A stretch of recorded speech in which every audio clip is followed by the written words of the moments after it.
Let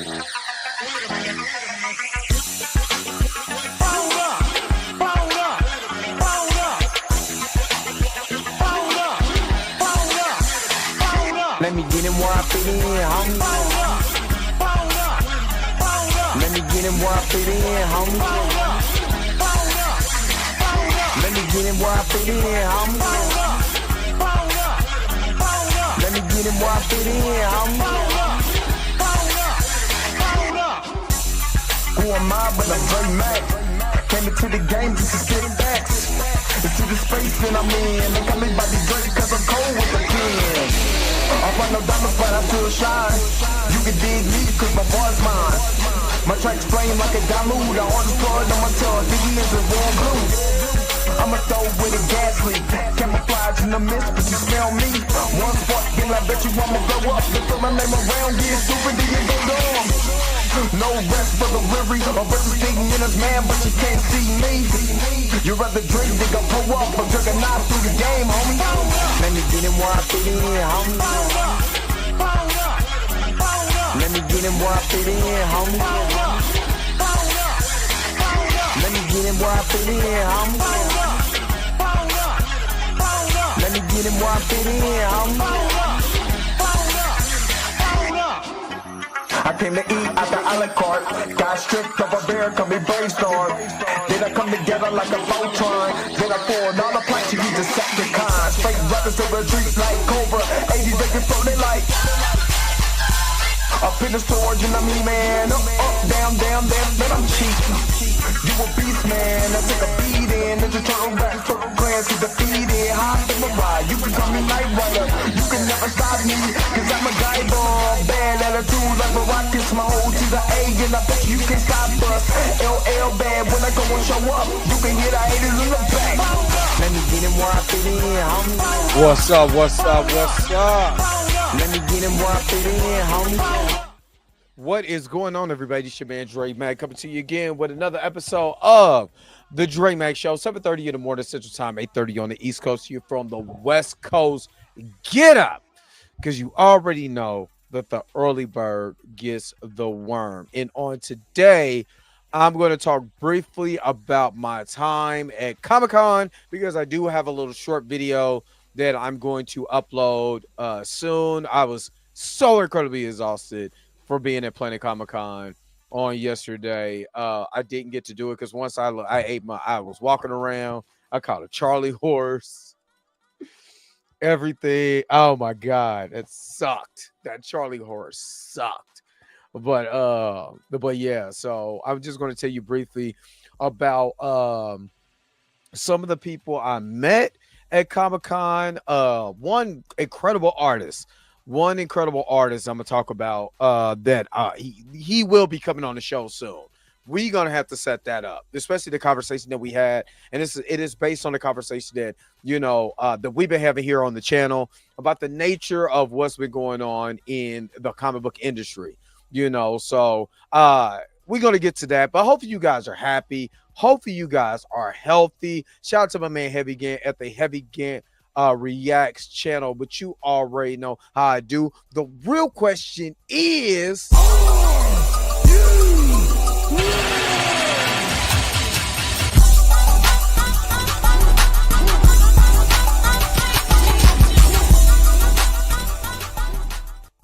all right. But before we get started, let me see who's all in the house. Martin's in the house. What's up? It's summer. It's nice to see you in the chat. What's up? Of course, big love in London. Big love. Xavier Phoenix, what's up? I know it ain't. I know. Hold on, wait a minute. Hold up. What's up, Sheed? What's good? What up, Derek Dynasty? What's up in here? What's up? I ain't see you up in here in a minute. He said, I kind of bummed. I did hear aggressive. And if you know, you know. I'm going to talk about, it's a couple things that I will talk about this morning. Before I get to, if you haven't seen the movie, and you don't want to be spoiled, well, I understand. Come back and watch this when you get He said, "Say color do." That's because my do rag is somebody took my black ones. I gotta go back and go get me some black Bow Wow do rags because somebody took mine. But yeah, absolutely. It was an amazing experience though. That movie stuck with me for 2 days straight. It's amazing, but it's just the story and the heartbreak because we're following just him. You know what I mean? We're not stuck with side characters we don't care about. We're stuck with him, and I love that. Roberta, the church IT. Good morning, good morning, good morning. Junior Network is in the house. Good morning, good morning. So we what you saying is we met, but I miss my blue one. You know, I mean my black one. You don't understand? I miss my black one. I don't know where my black one is at.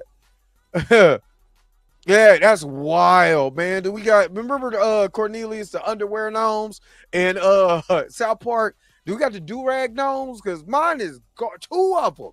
Two black do-rags. Don't know. I have no idea.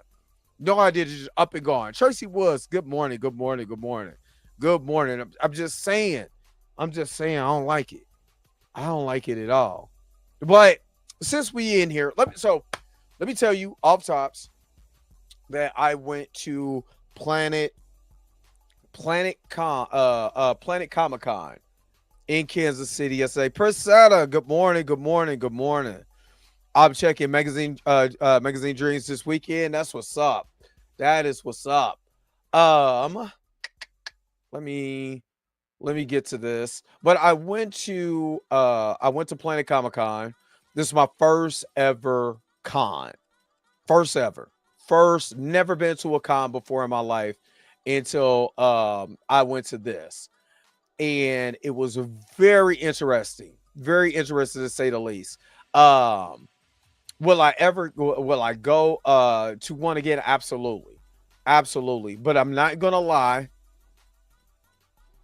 When I say this, I'm not being mean, but it's a lot of people who lack deodorant in that place. I'm talking about lack deodorant in that mug. I mean, not a single lick of deodorant, no nothing, just nothing. I just ain't gonna wear nothing. I ain't gonna wear no deodorant. I'm just gonna come here now and be just funky. You know what I mean? Like, dude, there is a thing called a toothbrush and deodorant. Utilize these tools before you go anywhere because it's a funky mess. Like, it's like, you know how somebody musty and you smell yourself to make sure that that's not you? I'm in there like, I know damn well. I know. Ooh, I was looking like Michael Jackson in that Bad video when he's just stank. But other than that, that's the theme. No DL. What's up, she? Well, man, it was just funky. But other than that, I said, Dave C, what's up? Said deodorant. Hold on, wait a minute. Said deodorant is the devil. It stink. I didn't like it. Not once did I like it at all. It was funky. Stank. But. What up, Cat? What's up, Cat? So it's Cat. If you ever go to a con, just smell yourself before you go. So when you start smelling a different type of texture in the air, a different type of whiff, you know it ain't you. I knew it wasn't me. I knew what I smelled like. You know what I mean? But I don't know I don't think they knew what they smelled like. You know, and it was cool. It was a dude dressed up as Deadpool, and I was about to go take a picture, with the guy dressed up, but I couldn't. You could smell it through the suit. Stank. You know what I mean? It was stank. I was mad, upset, not very pleased. Any other words that I could be able to use, I did not like it. But I'm gonna show you a couple things real quick. So while I was there, because I'm sharing my screen, I did get to see my man Mike Coulter, aka Luke Cage, aka whatever he's played in. That's his name. My guy, really cool. Got to take a picture with him. You got to take a picture. Yeah, it costs a little bit. You know what I mean? It costs a little bit, but super cool though. Super cool. And I was like, hey, did you? This is just me, and I'm gonna sound like how do I don't want to say it like this, but I was like, hey, did you see Magazine Dreams? I we were talking, and I was like, man, it's nice to meet you, man. I would most definitely, Marvel, this was him trying to get the pose. He clicked it like multiple times, but you know what I mean? It was super cool guy. Super cool guy. You know what I mean? But I didn't know I didn't know, I was too busy just being happy.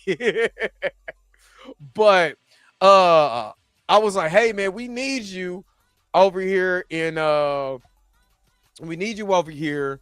Exactly, uh but I was like, man, we need you, with Daredevil and all of that. Daredevil and them could come back, you should come back.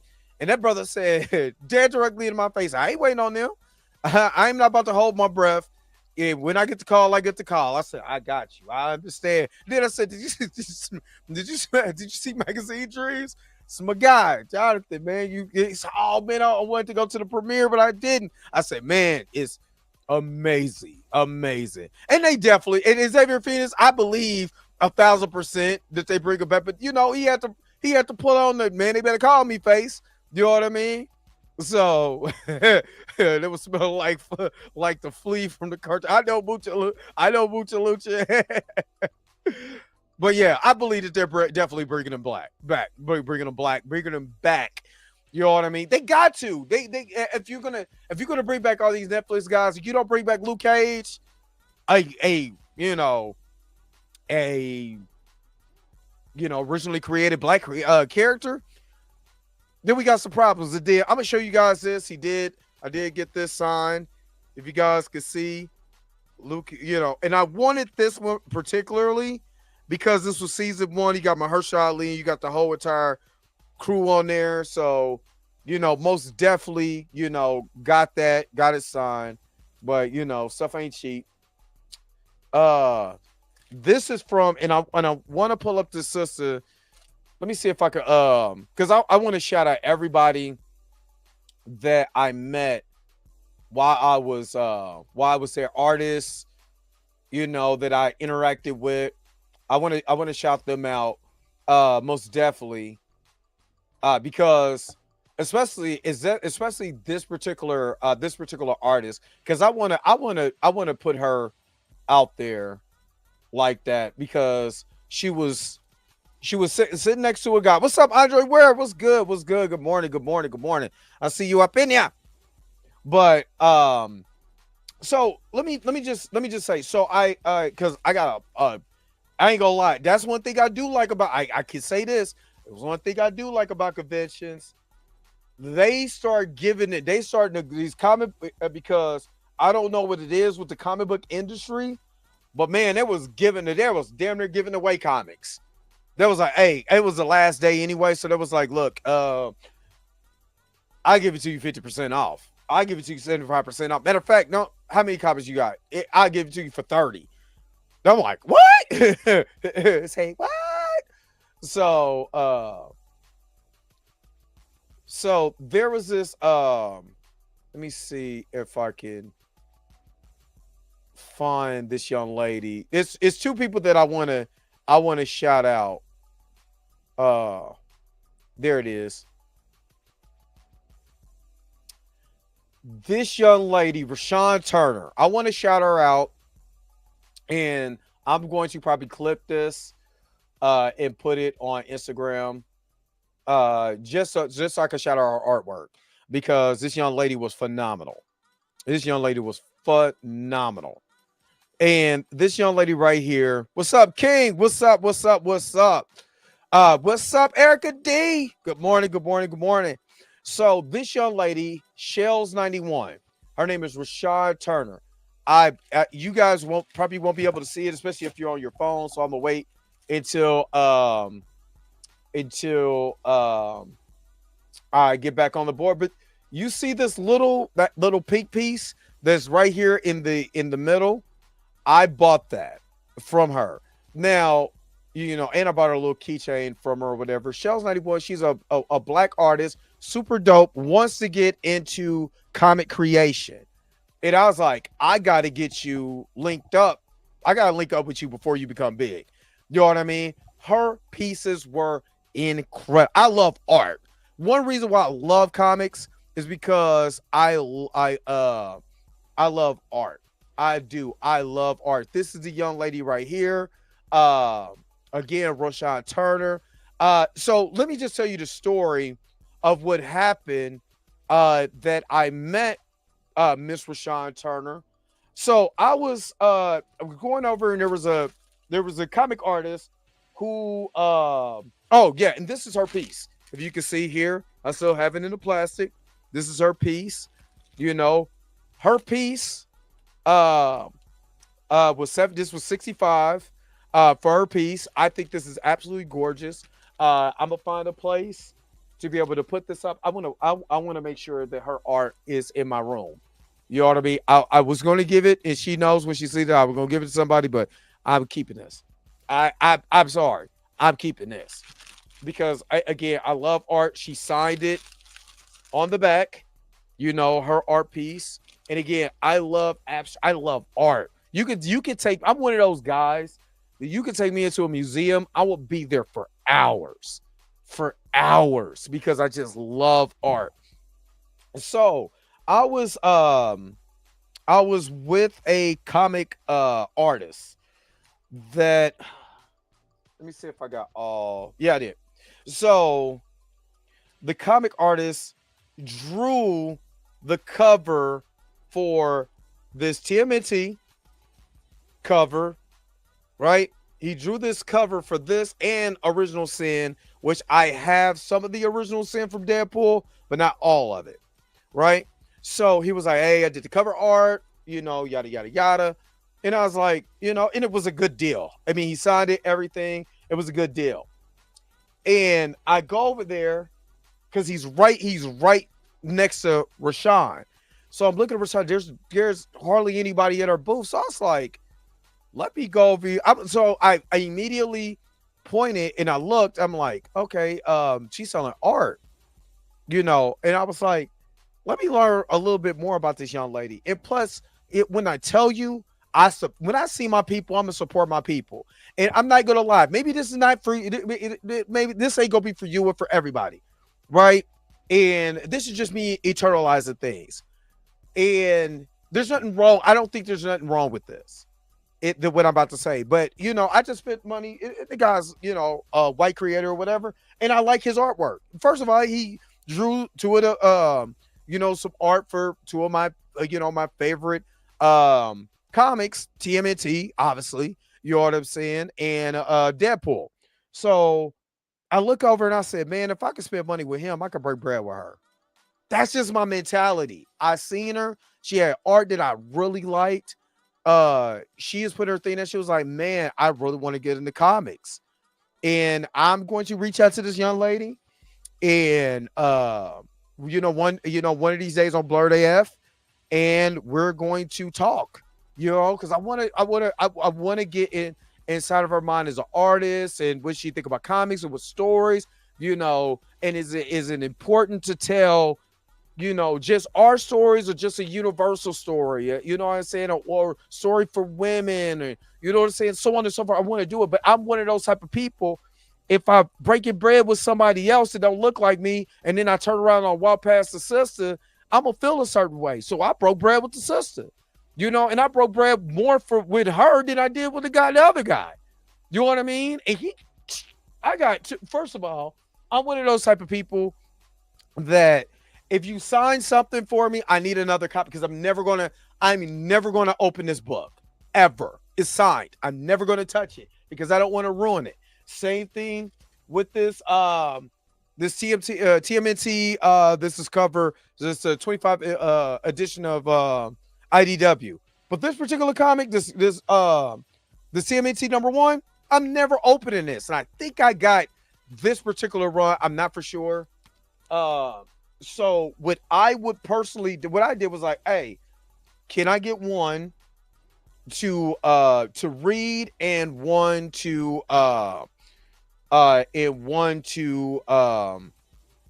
one that you sign and one to read.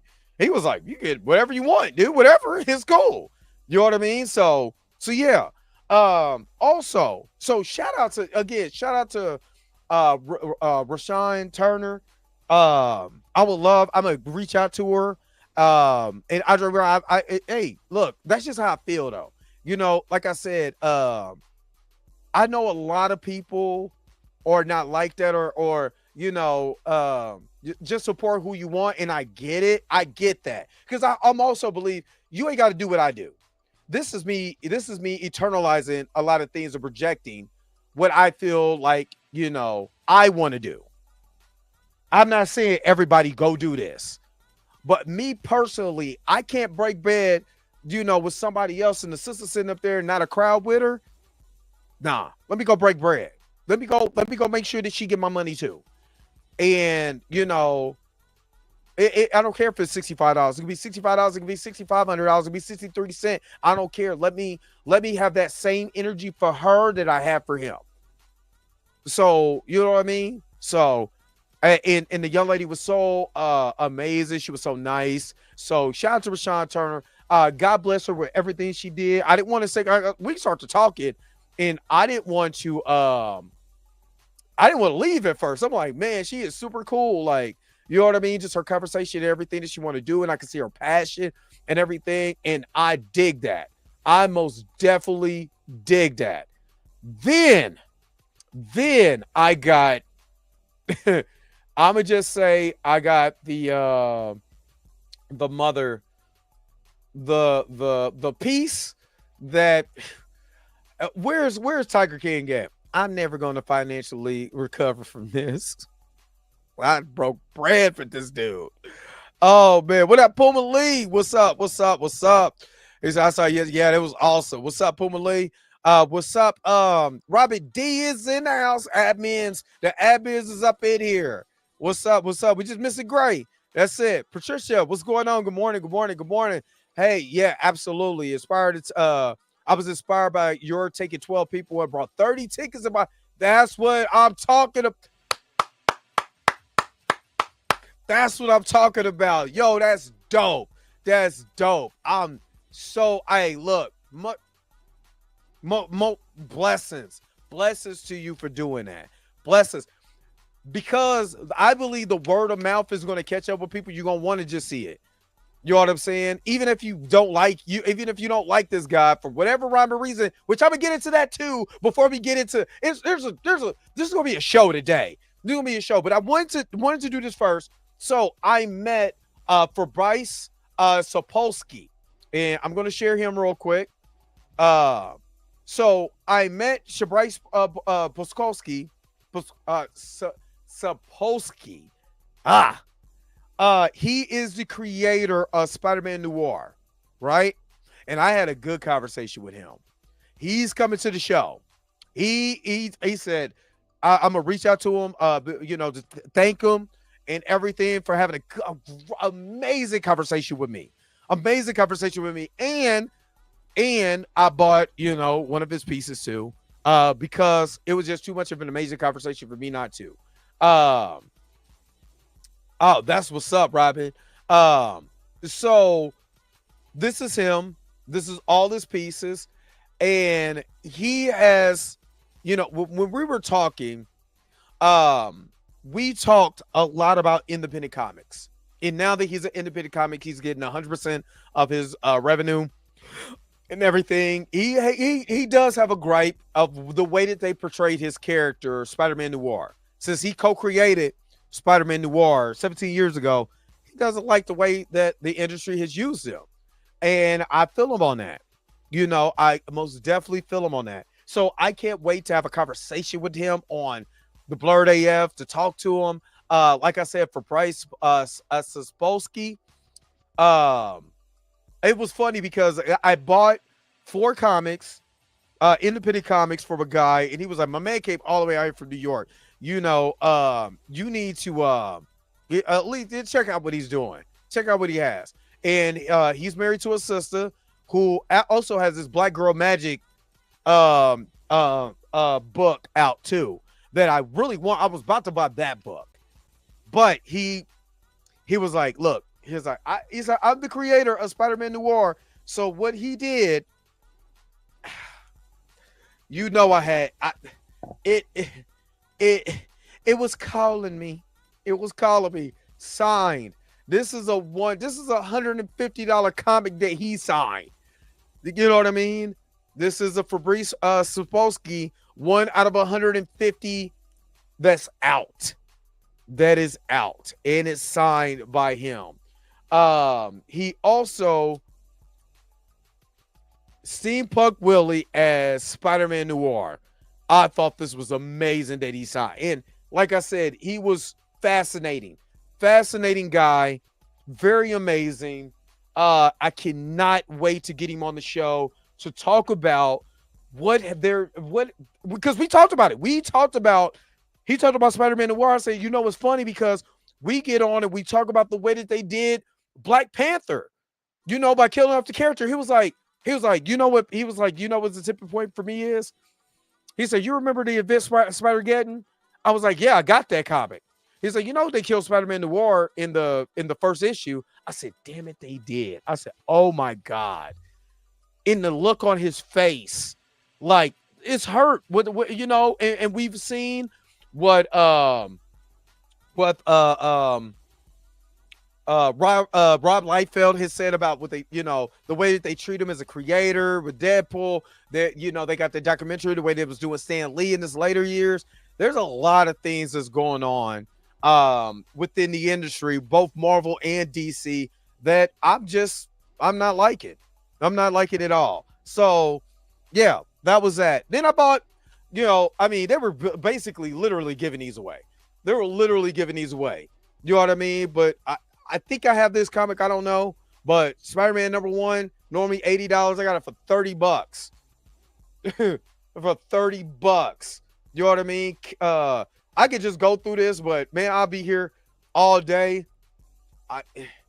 I bought a bunch of Black Panther. There's a bunch of Black Panther comics that I got from for Priest.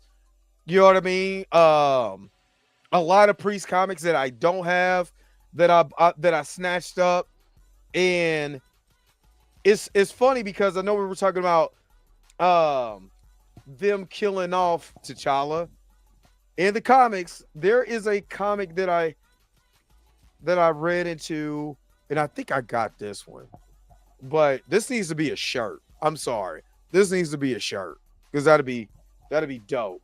But I got at least 20 some odd Black Panther comics. Yeah, I got at least 20 or 30 Black Panther comics. But and the reason why I got this one, not gonna lie, the reason why I got this one, it reminded me of Jonathan. Even though you can clearly see the character has always been white in the comics. You know what I mean? And the video that I'm gonna do today that talks about the way that they hate the Shills hating black characters, talks about this. It's gonna talk about this. Because, you know, they hate when they blackwash, but they also hate what happens when you do have original black characters. But don't this look familiar? I'm trying to get it in there. What that look like? What that look like?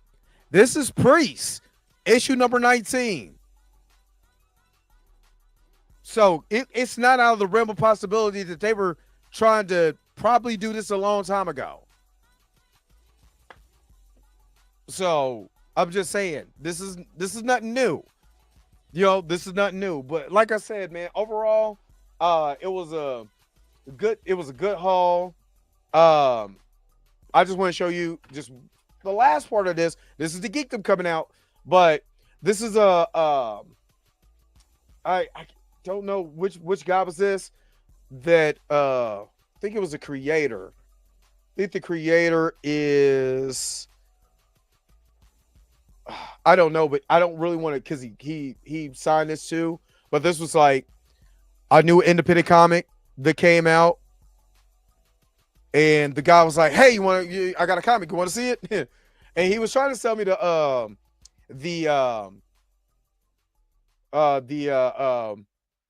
what you call that? The full one of these.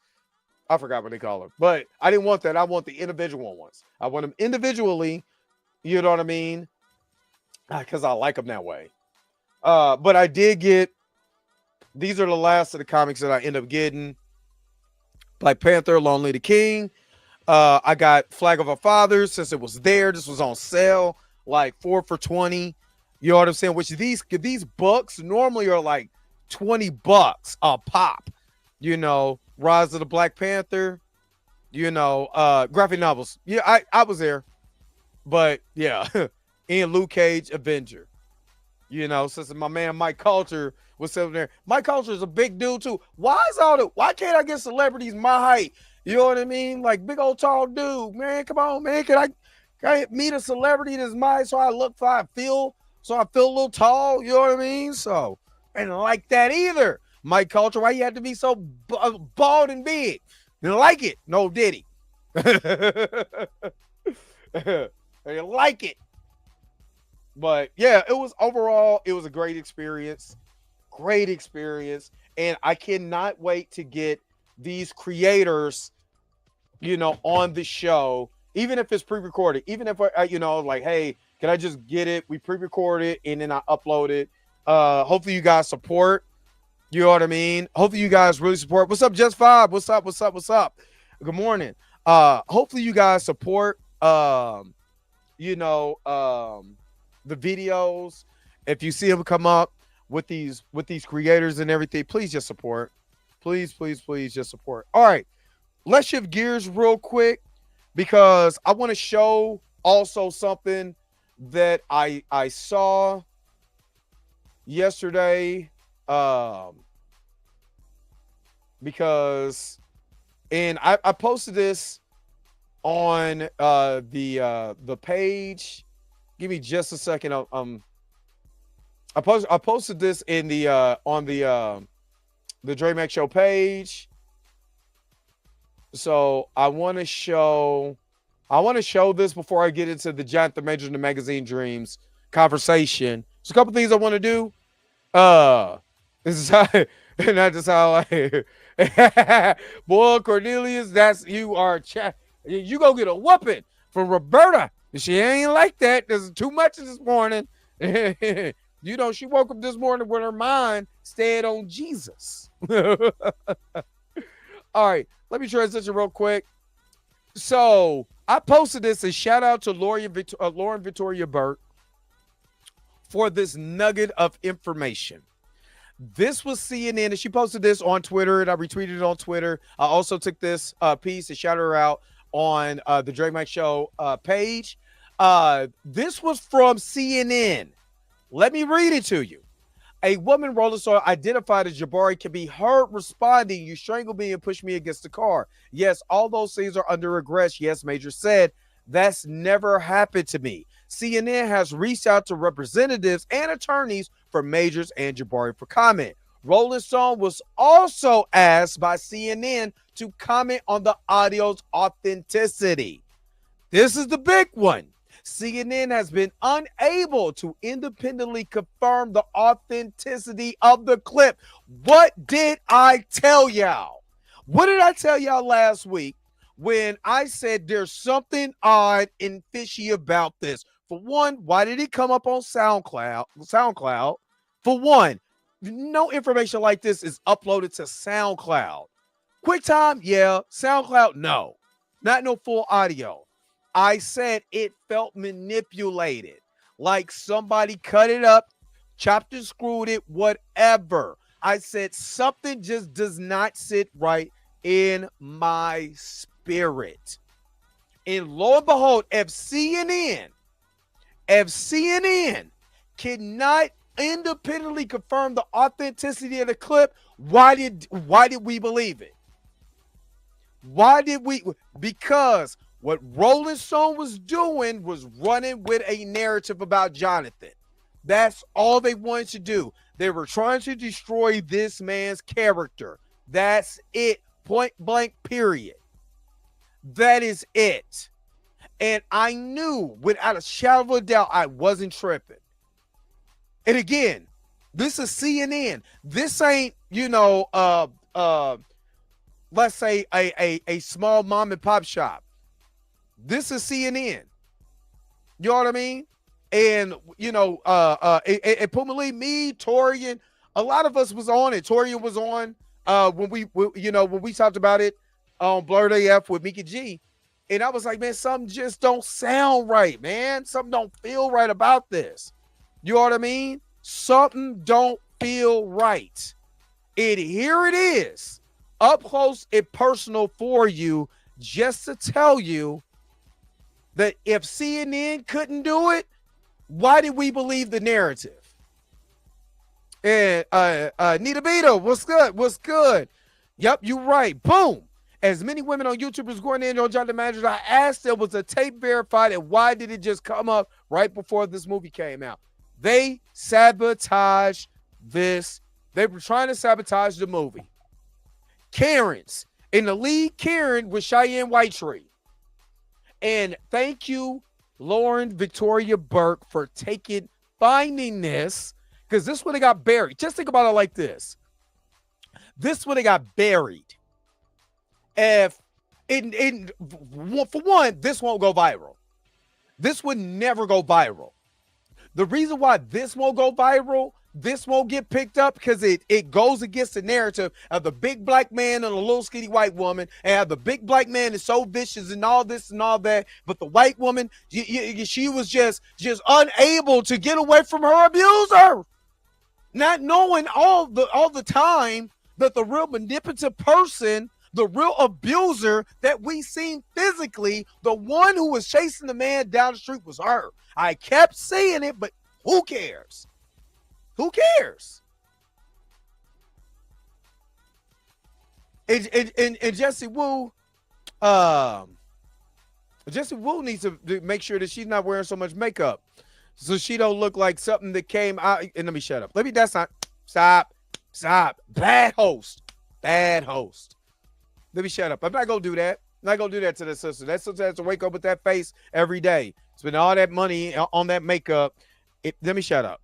Anyway, so I wanted to show you guys that, to let you know, CNN tried to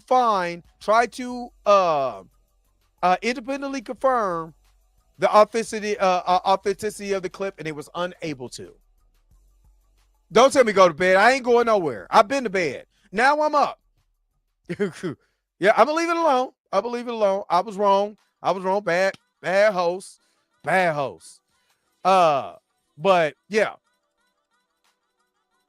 But this again, you can't believe everything that you hear. I kept saying, like Clayton Bisbee said, don't let the liberal media tell you what to think and feel. Stop letting them tell you what to think and feel. Go find out for yourself. And a lot of people just don't want to do the work. They do not want to put in the work to go find out for themselves. So they'll listen to anything. I can have all of the facts right here, right now, and they still wouldn't believe it. These are facts. This is not something that I made up. I'm not being what is it? A shield or whatever for Jonathan Majors, whatever. No, this is unemotional. This is just factual information. I'm more emotional that people who decide not to do the work than to do the work. That's what I'm more emotional about. Like, why won't you just find out for yourself? And look at the bottom of this. The biggest key part at the bottom of this conversation, he was convicted of 1 count of reckless assault in the 3rd degree and non-criminal charge of harassment as a violation. Every time that I kept saying that, I had to keep saying that because everybody gonna say, well, he beat her, he did this, he harassed her. No, it's a non-criminal charge of harassment, you idiot. All you got to do is find out for yourself. Pam, what's up? No one's asking, but if RS had this information, why didn't they bury Jonathan after his trial? Exactly. Roll the song. Because it was a personal attack. And like again, if CNN could not authenticate the clip ain't real to me. The clip ain't real, and it didn't feel real when we were all on Blurred AF last week. It didn't feel real then. You know what I'm saying? And now I know without a shadow of a doubt, if CNN can't get it, then I know you can't get it. And I kept saying, people was like, you know, I said, look at the audio wave. The audio wave file is off, dude. That's not how a conversation works. It looks like it was cut. It looks like it was cut. That's all I'm saying.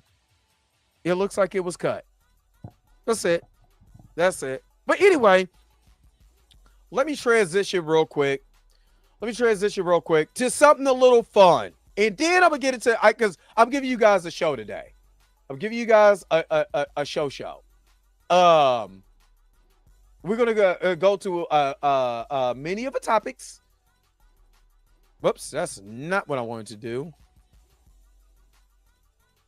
We're going to go to a many of topics before we get to the big one.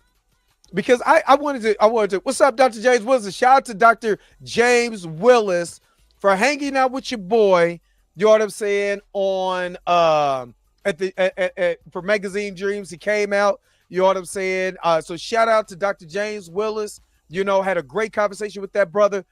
Peace and love and much respect to that brother right there. He is doing his thing. You know what I mean? So shout out to that brother. For real. Shout out to you, my brother. And thank you so very much for being so kind and hanging with a brother that day, man. That was amazing. I appreciate you. I wanna do something real quick, because like I said, I'm gonna change gears because I want to do this because this was, I'm not gonna lie, this was funny. And I hold up. Nope, that's not what I want to do. Why is this doing that? All right. I wanted to do this. I want to do a reaction video to this because this was, I'm not going to lie, this is funny. So give me a second. Give me a second. I want to set this up. And this is going to be our break the monotony. And then we're going to get into the movie review. All right. So I want to break the monotony, and then we're going to get up to the movie review. Learning from Mika. Erica Wilkins, what's up? I see you in here. My bad. What's up, Erica? And yes, it was phenomenal. Check out Erica Wilkins. Erica will be doing some amazing stuff. Check out her Instagram also at Iris World, or I believe that's how you pronounce it. But check her out. She's amazing. All right. Yeah, it's we're getting into it, but I want to show you guys this. You know what I'm saying? Before we get into it, like I said, I want to break the monotony and show you guys this. I think this was hilarious. Just doing a reaction video to it, and then we're gonna get into the main topic. But like I said, I just want to show you guys this. I think this is funny. What's his brother's name? Lou Young. Lou Young is hilarious for this. But let's go. This is his version of Jonathan Majors addressed a leak audio clip of him and his ex-girlfriend. Let's go. Let's go.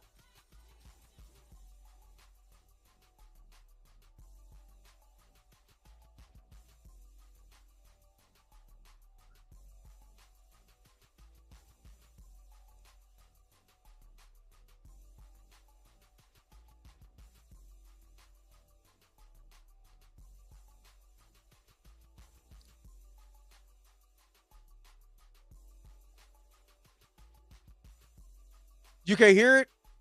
Oh, hold up. Y'all can't hear it? You says no sound? Hold on. Hold up. I know what I did wrong. Give me a second.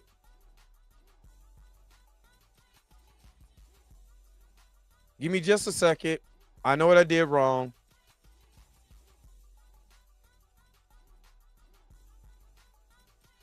Let's start this all the way over again because I know I share my screen and not the tab. All right.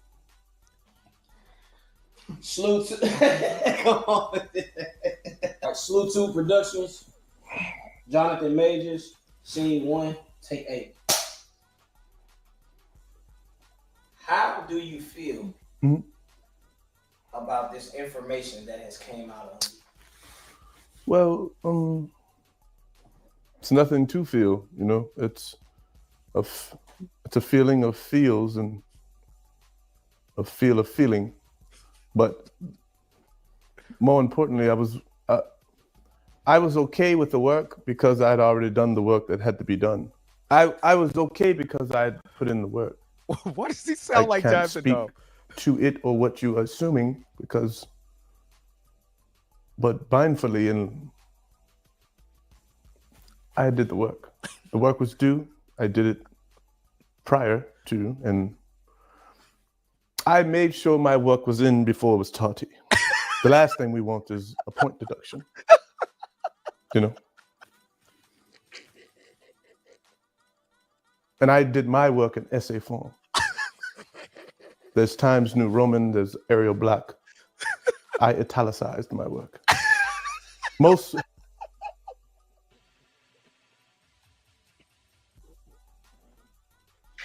I'm sorry, y'all.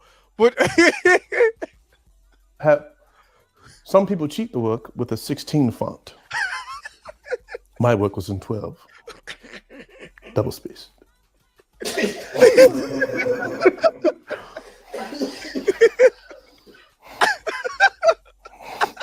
Not only did I do the work, but I also cited my resources with my work. So proof of concept of the work. And most importantly, you never want to cheat the work. The process of elimination is all in the work. So in order to, that was my, there's vibrations, there's corrections, there's mistakes. But how do you bounce back?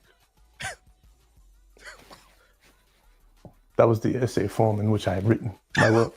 what? How can I take this lesson and turn it into a blessing? Not only did I do my work, but I also studied others' works. Shakespeare, Giovanni, Diablo, Santiago as well. Who, what, when, why, where, and how is the question of the work. Most importantly, I didn't plagiarize. What? It was all from the heart. So with everything that has happened and came out, do you think you're able to metabolize the work?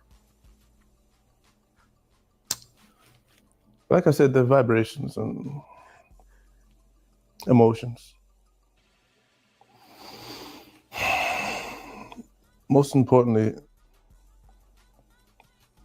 I intend to stay even keel. Never too high, never too low. I like to walk the straight and narrow of the work. The work. But I'm grateful for the work. Internally and externally. I'm living life. Life is fulfilled and I'm fulfilling life. Life giveth and I giveth the life of back. I digested my work. I fractionalized and mobilized and metabolized my work. Stationalized. I was stationary with my work. And with stationary cautionary tales. But we're talking about it. So, you know, mindfully and legally what I cannot and do. So I'm good. I'm full of life. I'm not starving. I'm full of life. So I have support and proofreaders of my work. My final concept is the work that you see before you today.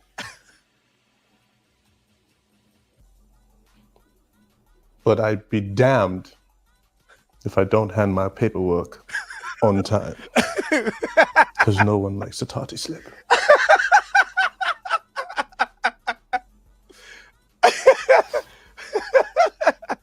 Thank you.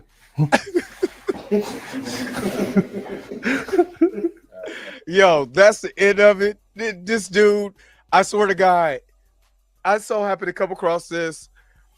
I was dying. I was like, it is funnier the second time watching it. It's because he kept saying the work. It's because of the work. I've done the work and I love the work. And the work is what the work is, you know. It's just the fact saying I have mobilized and metabolized the work. And no one likes a tardy slip when you have to turn in the work. Oh my God. What's funny, I know what interview. This is from, that's the was it the Collider? That's the Collider interview that he's talking about. And he's talking about the work that he had to do. That's why it's so complex. It wasn't Collider, it was complex. Thank you, GU Network. It was complex. I thought it was, I had Collider in my mind, but it was not I twerked to work. Oh man, but yeah, if you go back and watch the complex interview, then you will understand the joke in this. And I think it's funny. I think, now that a lot of stuff is over with, it's good to just laugh and stuff like that. The situation is kind of over with. I am going to put out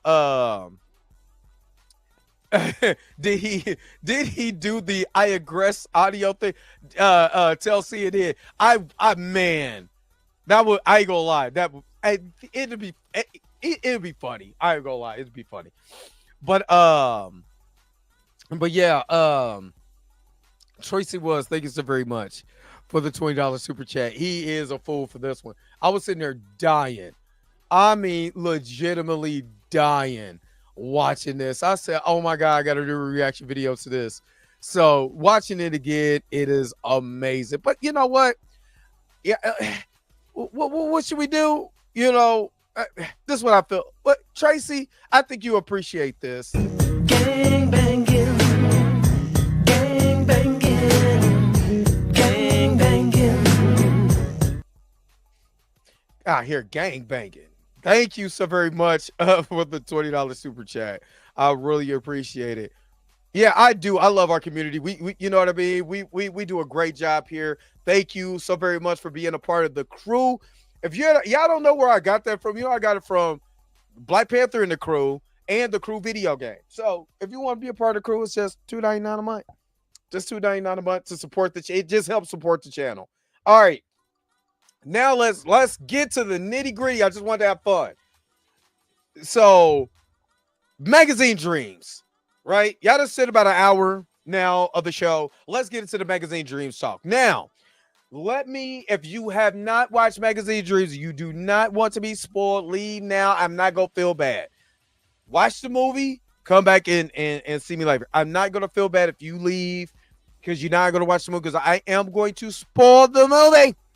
So this is your spoiler warning now. If you have not seen it and you do not want to be ruined, then you need to leave now before I do the work. And I do want to do the work.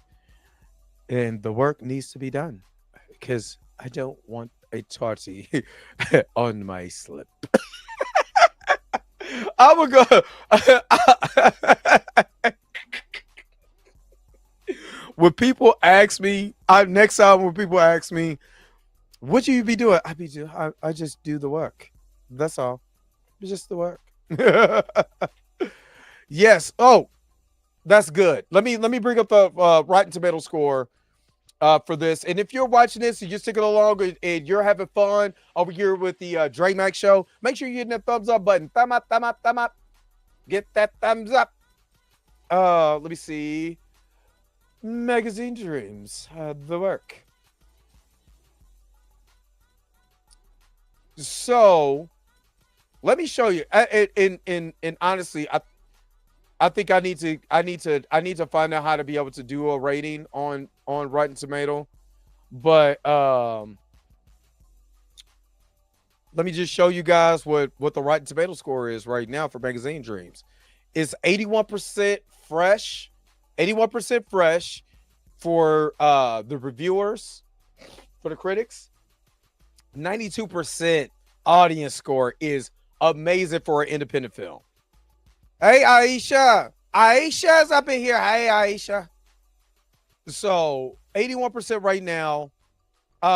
Even what with what Grace Jabari and all of them was trying to do, you're still not beating this. I need to do mine. I need to do that. We miss you too, Aisha. You know, like I said, 81%. You know, would I like to be a lot higher? Yes. But I'll take 81% fresh.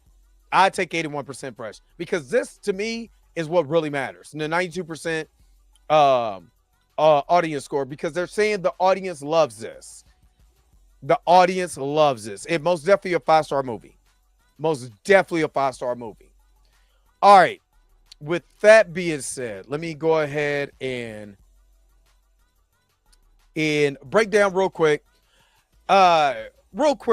what the synopsis of this movie is. So we're with Killian Mattis. Killian Mattis is an inspired bodybuilder who has some deep emotional issues that you follow throughout this movie, because he is the POV character that you follow throughout the movie. You go on his journey as he takes care of his pawpaw, also dealing with the effects of steroid abuse, drug abuse, and also mental health issues in there. You go through a series of events with Killian that ultimately where he meets his idol, and then in the course of meeting this idol, he has a dramatic change. And so that is Magazine Dreams basically in a nutshell. But you are seeing the evolution of this character throughout that. You're seeing the evolution of what mental health and what drug abuse really does, along with mental health, especially when you start to take in steroids to reach that peak physical look. And that's what Killian is going through, which this is stuff that you've seen in the trailer, so that's not really a spoiler. Now, let's get into spoiler territory. Let's talk about this. It said 5-star, don't know, 11 stars. All right, let's get into Magazine Dreams. All right, so I'm gonna tell you that me and Dr. James Willis talked about this afterwards, and then the other two young ladies who was with us too. That I have never in my life left a movie. I think the last that therapist was a city spoiler. I've never left a movie since The Dark Knight that left me like, oh my God, what did I watch? As far as someone that was literally like, you see them losing. You see them, as you see who ordered the grape soda. But it's sat with me. So in the first act, you're with Killian. Killian is going to these auditions. I mean, not these auditions, these competitions, these bodybuilding competitions. And you're with him in his pawpaw. And it was crazy is because, when he is having that conversation with his with the painters, and you notice, and this is something that I noticed also, that I believe that that Killian was on the spectrum of autism. just for the simple fact is the way that he maneuvered throughout the movie. There's a lot of yes, that I believe is on the spectrum of autism. I'm glad you said because I was literally getting ready to say that. Yeah, I believe Killian is on the spectrum of autism, and along with that, having the trauma that he had, because the act. Okay, so when we get to the act where he is, talking to the painters, this is in the first act of the movie. When he's talking to the painters, and hold on real quick, give me just a second. Give me just a second. Oh, sorry. Hold on.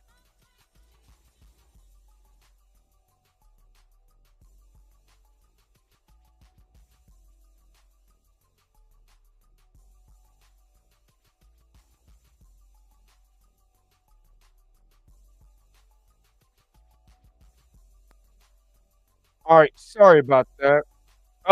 So when he's talking to the painters, there was something that he was saying, like he was trying to calm himself down or whatever. He was calming himself down, and he was like, "Look, I just my papa said he's saying things. It reminds me because I have a son and a daughter that's on the spectrum. So there's particular outbursts that I've seen for the pulling of the hair. I've seen the pulling of the hair, and I've seen the rocking of you trying to calm yourself down and you're talking to yourself. And, you know, that's something that I noticed that the character was trying to do. And, he went down to the that paint place and he destroyed it. Like he kicked that window in, kicked the door in, you know what I'm saying? Then he cut up his arms and all of that, and then ran his car into a pole.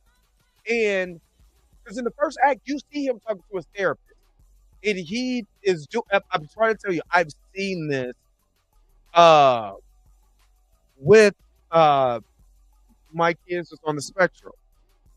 There is a lot that they try to do, especially with the wild outbursts, but they end up breaking down really heavy, at the end of the outburst. You know what I mean? And that's what I was like, he just reminds me of someone that's on the spectrum. He's high I believe he's high functioning enough to be able to get a job because I believe because I also worked as a transitional living specialist back in the day.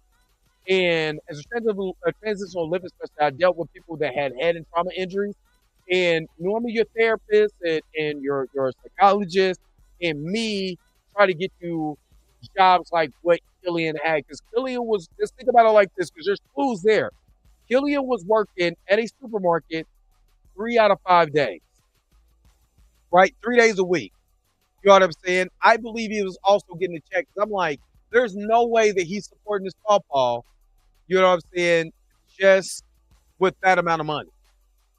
You know what I mean? With that amount of money. There's no way he's supporting his pawpaw. There's no way that he's supporting his drug habit or any of that, with the amount of money he's making at a supermarket, especially as a grocery store bagger in a supermarket. So that was interesting. Then the scene that, you could just tell, and I've experienced this before, is when he's on camera, he's hyping himself on camera to do it. But I didn't know that. I thought he was recording so he could be able to clip it and upload it. You know what I mean? And make his own video, kind of like he was doing with the bodybuilder that he really liked. But I also noticed when he was this tripped me out. You're literally live streaming this for 3 hours, and then he went back and noticed, and it could have been Papa's VA check. It could have been that. They just didn't really, they didn't really, get into it. But I was like, who is really cutting?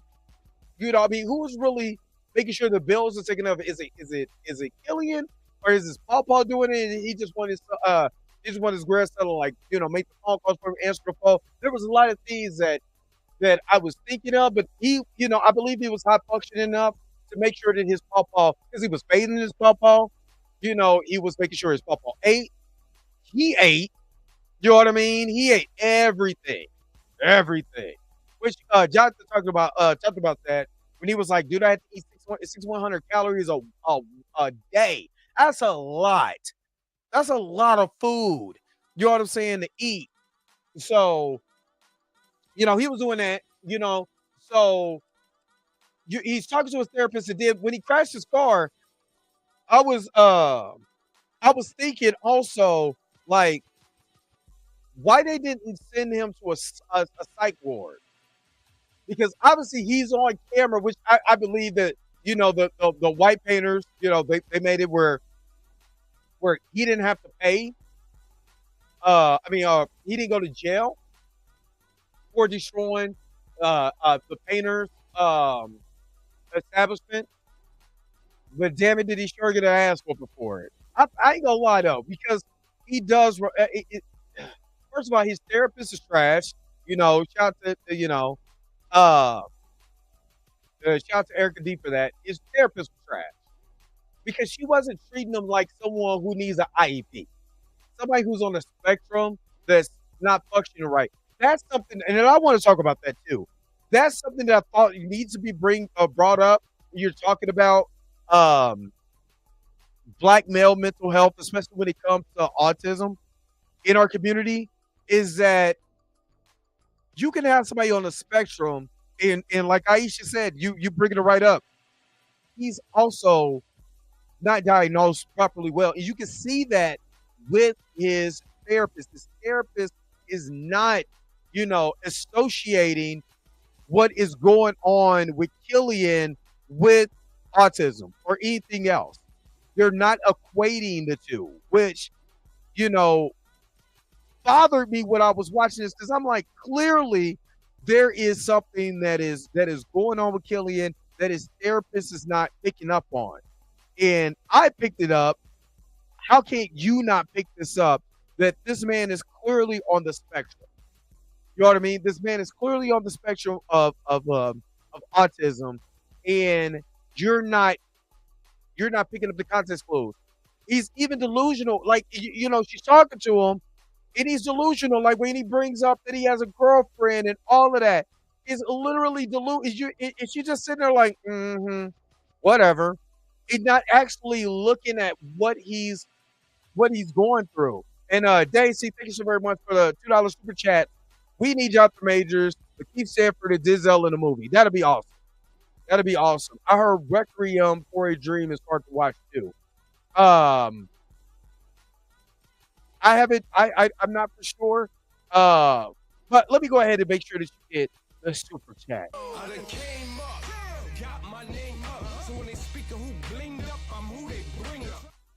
Thank you so very much for the $2 super chat, Dane C.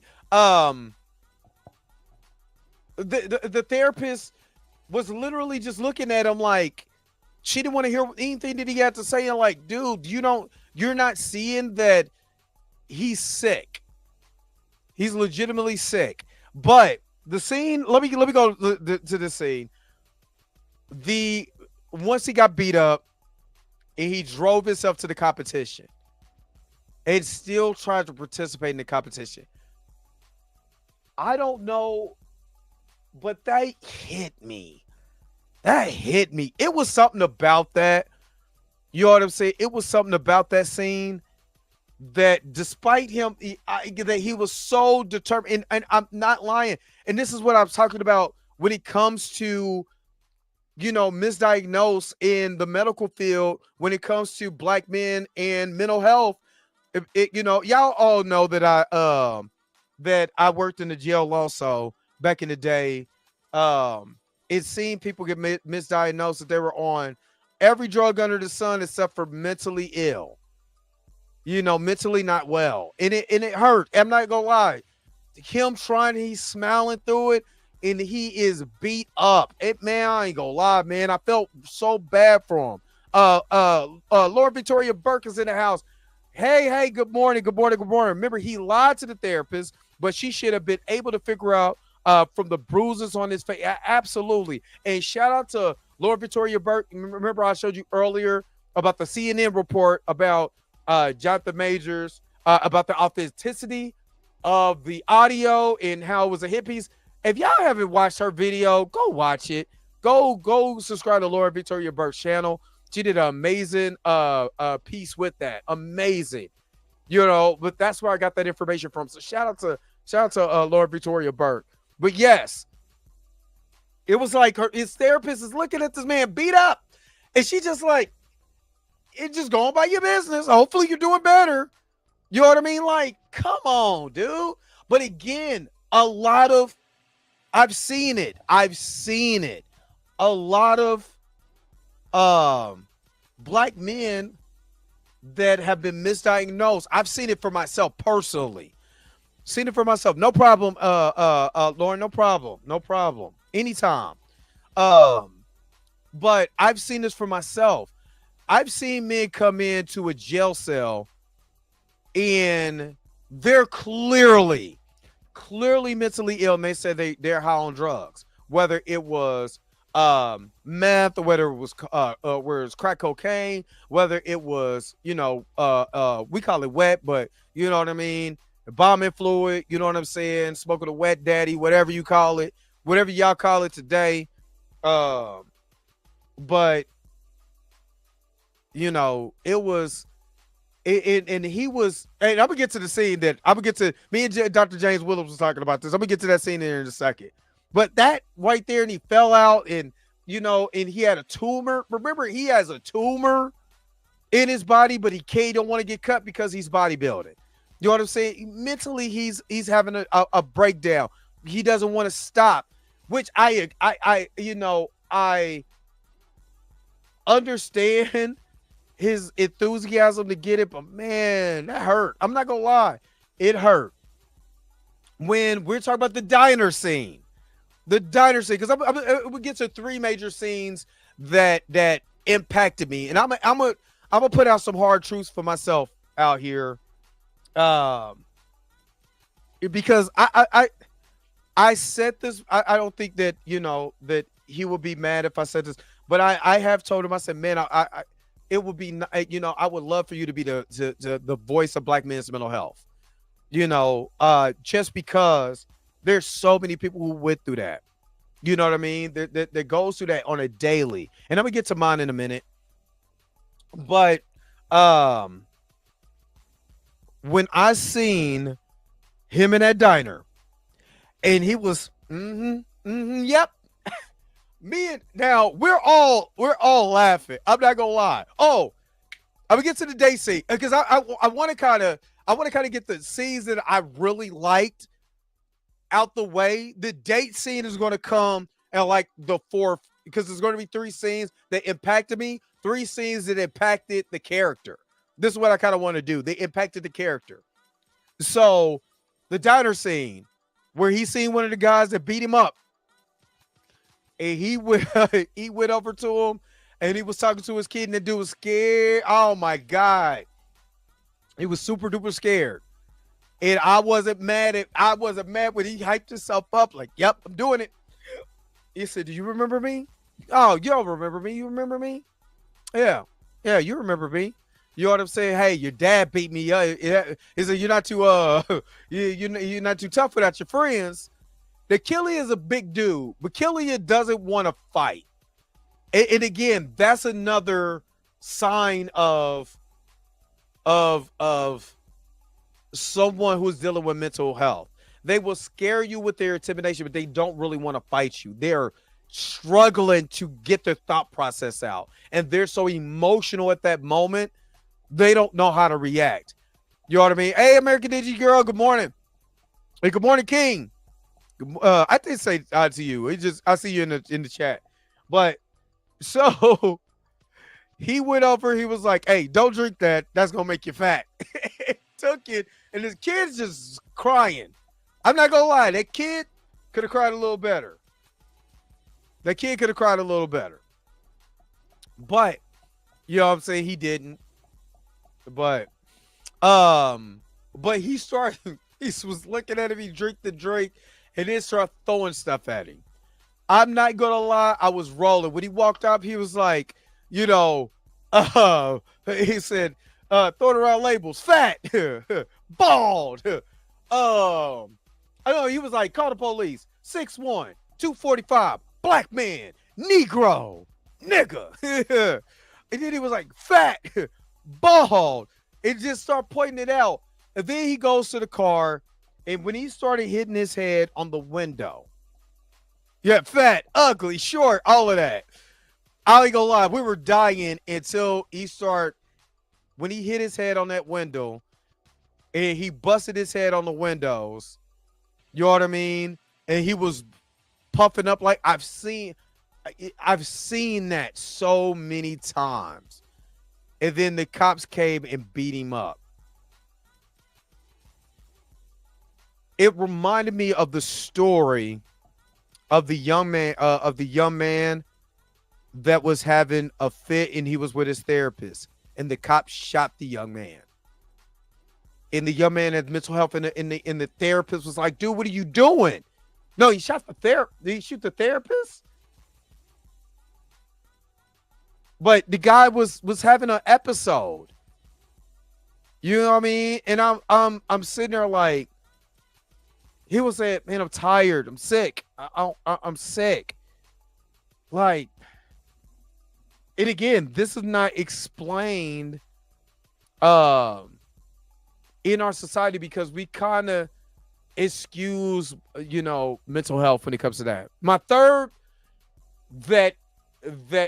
scene that impacted me, where he got to meet his idol, which that guy was a real bodybuilder. Let me get to he was a real life bodybuilder. Mike O'Hearn is a real life bodybuilder. It was Brad Vanderhorn. That's who he was, he was so obsessed with, was Brad Vanderhorn, right? And he was like, you want to touch my abs? And I was like, he was like, go ahead, touch it. He was smiling too hard. I'm like, Captain America. No. Yeah, he shot the patient. Roberto know what I'm talking about. Yeah, he either shot the therapist or shot the patient, but it just reminded me of that. But when he was like, yeah, you can touch it. Yeah, just touch it. I was like, nah, son. Matter of fact, I was like, nah, I ain't touching nothing. It is, yeah, exactly. He said that on the Breakfast Club. You know what I mean? Yeah, his obsession with Stan level, absolutely. Like somebody said, if Stan met Joker, you know what I mean? Like if Stan the song and Joker had a baby, you know what I'm saying? That this would be the movie, But then he took advantage of Killian, and slept with Killian, and you know what I mean? Knowing, I think he knew that Killian was not, as we would call, all the way there. You know what I mean? And he slept with him, took advantage of him, and he took advantage of him. Let's just keep it real. He took advantage. Now, they didn't show the scene. Right. He wake up next to him, a man's butt naked. So you already knew what happened. And then he got the hell up out of there. You know what I mean? Xavier Phoenix absolutely he had to know from the letter. And, I'm not going to lie. Because Jonathan, this is why I said Jonathan was the perfect person to talk about mental health and all of that. Because this is the first time I'm actually saying this on camera, but I was molested when I was 8. So when that scene hit me, it hit me differently because Jonathan talked about it in that interview that he did with the Hollywood Reporter, and I completely understand that. Somebody took advantage of it because let's be honest with you.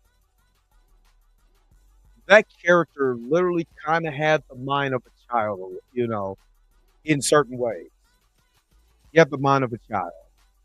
And I knew how it felt being a child and being helpless because you are um experiencing something that you should be experiencing at that age. For one, let's put that out there. And number two, um, you don't know how that affects you. You know what I mean? And how triggering that is as you go along in life. And I was triggered. Not gonna lie, I was triggered when I seen that scene, and it made me think of how many people, uh, you know, have been through that situation before. That's one of the reasons I wanted to become an actor so bad. Remember, I told you the story. I lived in LA. I lived in Compton and had to take the train to Hollywood, to Pasadena and to Hollywood and all of that stuff to try to make it. And unfortunately, my dreams wasn't fulfilled in that realm. But I used that pain and anger for one to back in the day to try to be funny because I was masking that pain. And number two, when I was emotional, I would pull from that pain because it was triggered. When I seen that scene, it was very triggering, and it took everything. I'm not gonna lie, it took everything in me not to cry on that scene because I felt he trusted that person. You know what I mean? And that person took advantage of it. Now he's a little older, but even when he called, he was like, "Hey, you can at least call me after you did all those things to me." You know what I mean? Like, you didn't even wanna call. You didn't even wanna say, "I'm sorry. I shouldn't have did," you just did it. You know what I mean? So, that's something that's not brought out to the forefront, um, in black men when it comes to mental health. It actually ruined a lot of relationships that I had growing up, with men. Because for me, I wouldn't hang with a bunch of dudes because I don't know what you want. You know what I mean? And it's not even a phobia or whatever. I was just legitimately scared that that trigger was gonna have me do something to somebody if they try something. And it could have it just being honest with you because it could have been genuine. I wouldn't have cared. I was triggered. If you get what I'm saying. You know what I mean? So just imagine that character being triggered in that moment. You see what I mean? Being triggered within that moment. So, with Jonathan doing that and talking about mental health, that's a prime thing that a lot of people need to really talk about. Um, is young black boys being raped at a young age and then going through life and all of this stuff and trying to compensate for what somebody did for them. So that was the moment that got me. Now, let's transition to the diner scene when he's having or the dinner scene when he was talking to the girlfriend. This is what I call impacting the character. Impacting to me, you start to see the definition of the actual character uh, itself and who this character really is. No problem, everybody. Thank you, because this is the first time I actually said this on camera. So I appreciate it. You know what I mean? And sometimes it is hard but just be honest with you, it's hard for men. Black men, white men, just period. When you go through stuff like that, it's hard for us to be vulnerable like that. Because I have been, you know, beaten and berated by people, you know what I'm saying, that I love dearly because I shared that story with them. There's normally in a relationship with the woman that I was with. You know what I mean? But I thank you for you guys for being so supportive because there's other men that can be able to tell their story. They should be able to tell their story without judgment or anything like that, with the support that they need. And again, therapy, therapy. There's nothing wrong with going to go get it if you have been through that. So, and that's what helped me. Helped me get through it. Helped me. I'm gonna finish this part. My abuser passed away. Um, you know, um, but it took me a long time. It took me a long time. Even though I forgave him, it's forgiving myself. You know what I mean? So even when he died, I was like, I don't know how to feel. 'Cause I didn't really care, even though he was family. I was like, am I supposed to feel like that? I was just dealing with it. You know what I mean? But a lot of times you can't see it because as soon as the camera roll, I'm on it. And that's the thing about what impacts this movie. And I'm gonna talk about the date scene. Is that you never know what people are really going through. So how do you handle that? So when Killian is talking to um, the young lady Jessie that works at the grocery store. She's a cashier. When he sees her, he goes in, he's buying his food and stuff like that, and he's socially awkward, to look at her. And once he comes back in the store, again, I have seen the walk, the look, the walk, the mannerisms. That's somebody that's on the spectrum, y'all. That's somebody that's on the spectrum. You can't look somebody in the eyes. You constantly looking away. Uh, when he comes back and he talks to her, and again, thank you so very much. Thank you, y'all. When he comes back and he is speaking uh, with with her, he couldn't even get excited the way because his emotions were so all over. He didn't think that she was gonna go out with him when he got the phone. Remember, he talked to her, he kind of felt awkward, he left, and then she got the number, called him, and then invited him out. Where it goes downhill is because she mentions the part where she's like, "Yo, I got, I told my dad. You don't think that's weird, is it?" He was like, I told my dad too."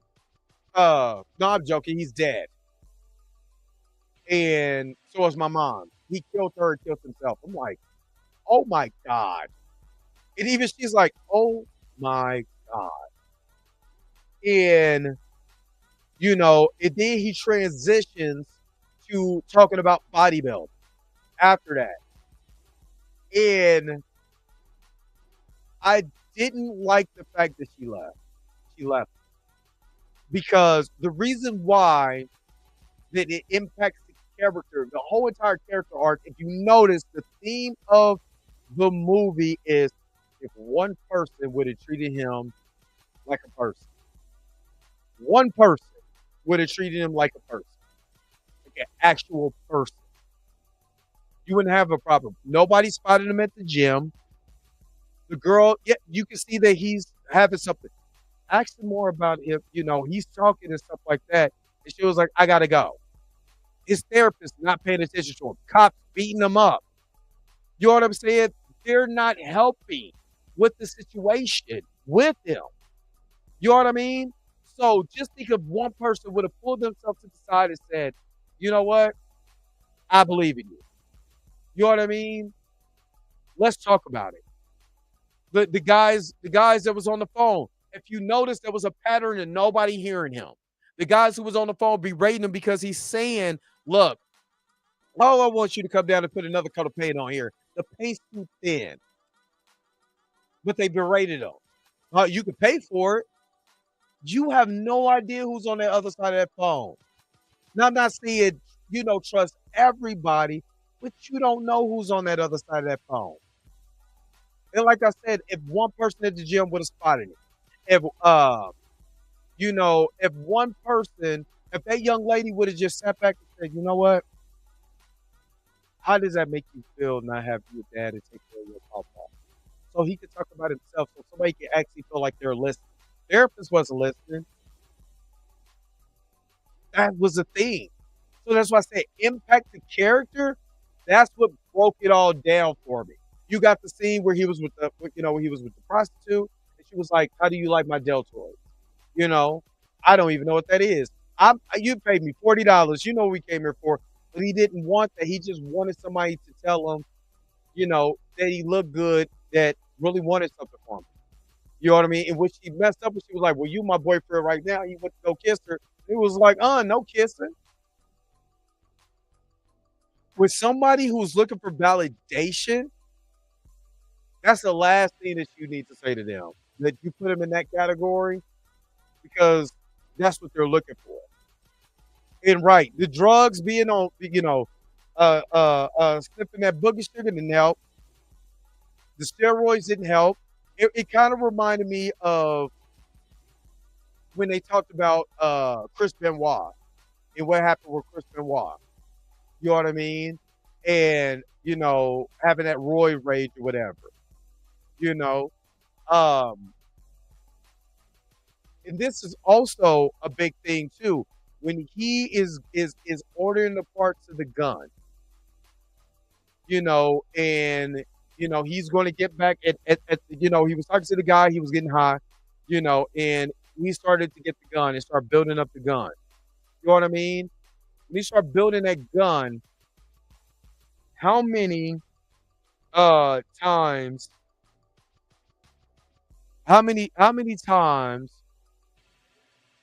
have you seen or you've heard somebody that is clearly having a mental health breakdown?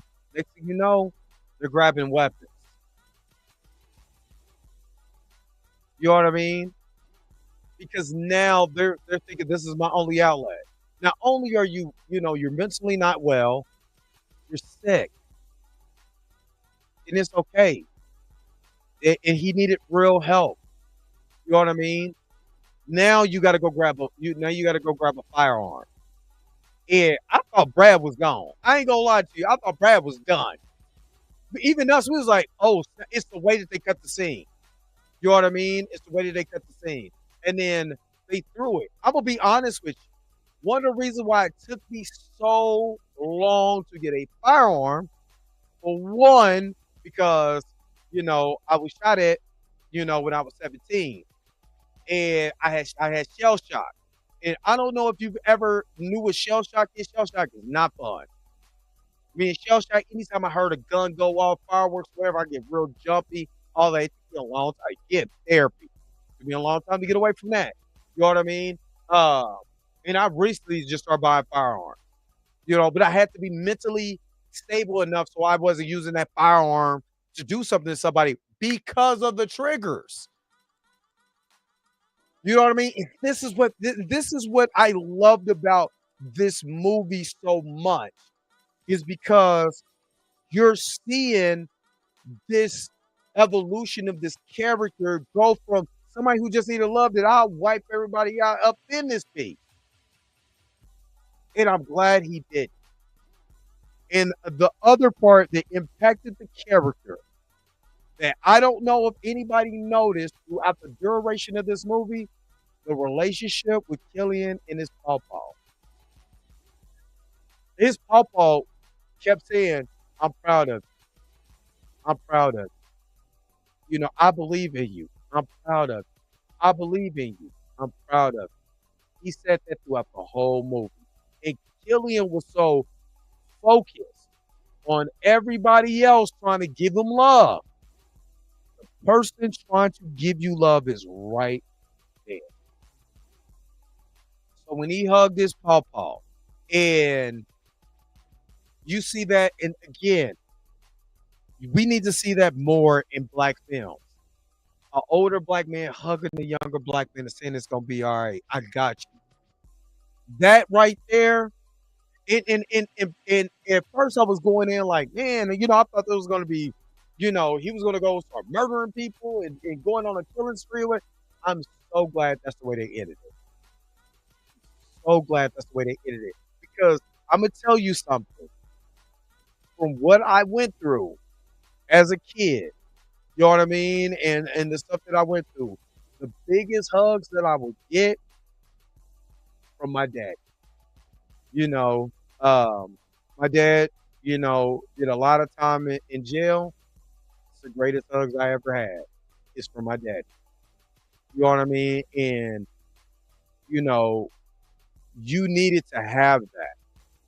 You know, you needed to have that black man, the one who was there encouraging the whole time was the one he said, I got you. When he's breaking down the most, when he's at his wits' end, seeing a black father figure on screen, grandpa, daddy, uncle, you know what I'm saying? You know, there's somebody who's not taking advantage of him. That is the impact. That's what I love so much about this film. You know what I mean? That's what I love so much about this film because it showed a black man hugging another black man, and it changed that black man's life. Not a young black man going at an older black man and you know in a power situation and stuff like that. There's nothing wrong with those shows. There's nothing. There's nothing greater than to show black male love. Something again because of what has happened to me. It took me a long time to be able to embrace a man and not thinking this person is trying to, you know what I'm saying, do something to me. Like just being honest. You know, one of the reasons why I fight so hard about black males being on screen. One of the main reasons when I see Mike Coach, I'm like, man, we need you back. They got Daredevil back. We need Luke Cage back. You know? So shout out, let me just say, Elijah Bynum did an amazing job. I would say this. The only gripes that I had about this movie, I know some people say the runtime. I wasn't really tripping on the runtime because I was so at the edge of my seat that I forgot that it was 2 hours. Like what I said in my non-spoiler review, I forgot it was 2 hours. You know what I mean? But I like the long shots. I like the fact that this is shout out to Elijah Bynum for this. Anytime you have a long shot, and what I mean, well, or it's a following shot where you're just in the mode of the character. You're following the character around. The character's going up, down, left, right, this and the other. There's no dialogue. You're seeing the character move. You're seeing the character reaction. You don't need a lot of dialogue. You need the physical storytelling. You see it in his eyes. You see in his mood. You see in the way that he starts, you know, changing. When he starts saying stuff like, well, I'm gonna bash your brains in and drink it, or bash your head in and drink your brain like soup. We knew good and well he wasn't gonna do that.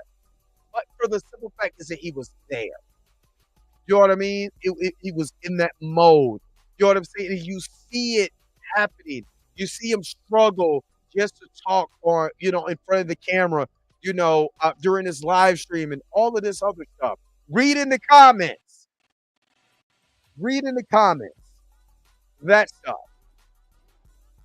I love that. So shout out to Elijah Bynum for that. But let me before I get to you know, to the ending and kind of my final thoughts of magazine dreams, let me shout out Robert D. Thank you so very much for the 1999 super chat. Thank you so very much. Always supporting the channel. I thank you. Guys, you guys are so amazing what you guys do. Y'all come in every morning, all of this, man. I appreciate you guys. So you already know what I'm going to do for Robert D. Body Super chat, body roll. Thank you so very much for the super chat. Roberta with the $15 super chat. We love you. I love you guys. I love you too. Roberta, the church out here. I love you guys so very much. And thank you so very much for the $15 super chat. A lot of times, a lot of this stuff is hard to talk about, but we need, you know, if I'm asking, and I'm gonna just put it like this. For what I'm asking for Jonathan to do, am I willing to do myself? Think about that while I give her body roll. Super chat, body roll.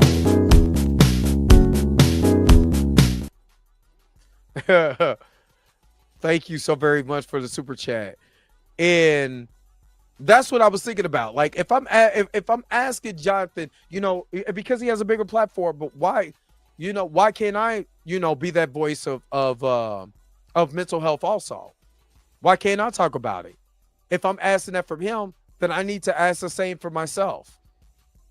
Just because he has a bigger name than I do doesn't mean I can't do the same work.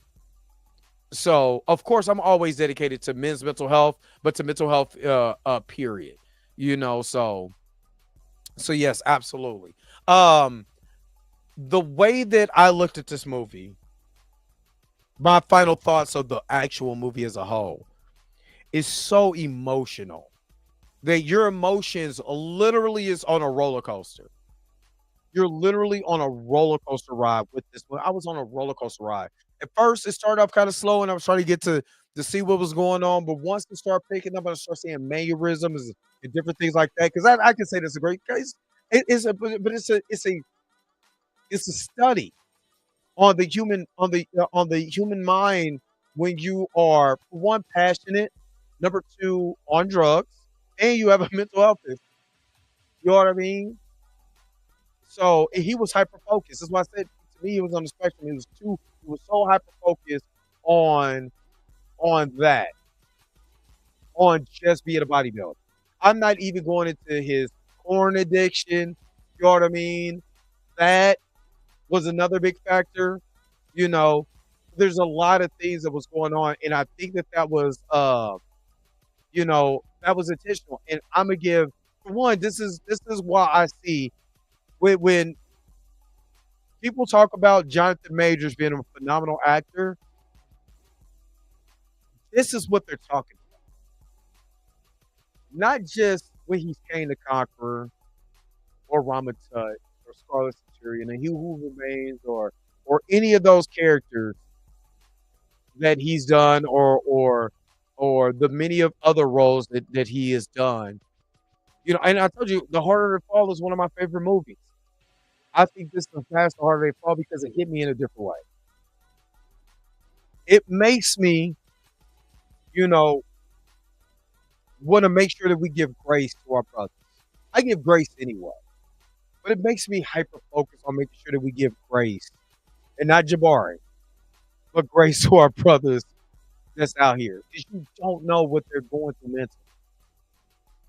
You know what I mean? It's almost like when you were in high school. I was very popular in high school because I was in everything. I was an athlete. An actor. I was in music. You know, I was every event. I was part of the prep squad. I was in all of this stuff. And the guys who they felt that was nerdy or stuff like that, I would go hang with them because I knew how I felt when people used to talk about being when I had alopecia in the 8th grade in my freshman year when I had alopecia bad. You know what I mean? Bad. I knew how much people talked about me and stuff like that. So when I was able to, reach out to somebody, I'm seeing them sit by themselves, people try to talk about them, I took up for them. You know what I mean?